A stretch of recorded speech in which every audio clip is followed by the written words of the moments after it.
Years from now, we may look back at history and note that this was the week when democracy ended.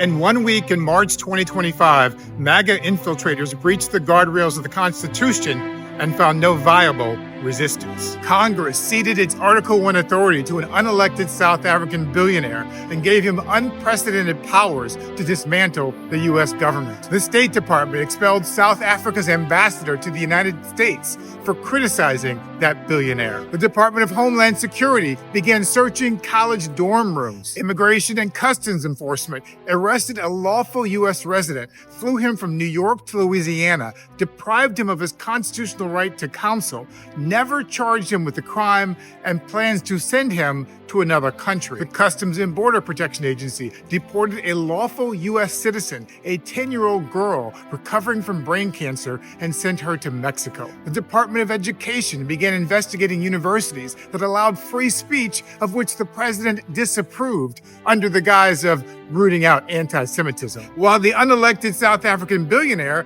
posted an anti-Semitic message denying the Holocaust to his 219 million followers, not only was he not investigated or deported, he was allowed to sell his cars on the White House lawn after his company's stock price collapsed. The independence of the Justice Department was indelibly corrupted when the convicted felon president visited its office and told the lawyers there that his political enemies should be prosecuted. The new director of what was once an independent FBI asked for a private security team and a personal hotline to the president. The U.S. Attorney for the District of Columbia was exposed for claiming that Mexican-looking people were likely illegal. The U.S. Pardon Attorney was fired after refusing to recommend the restoration of gun rights for Trump-supporting actor Mel Gibson. The White House vowed to ignore a court order requiring the administration to reinstate recently fired federal workers. The Defense Department removed information on Black, Hispanic, and female veterans from the nation's premier national cemetery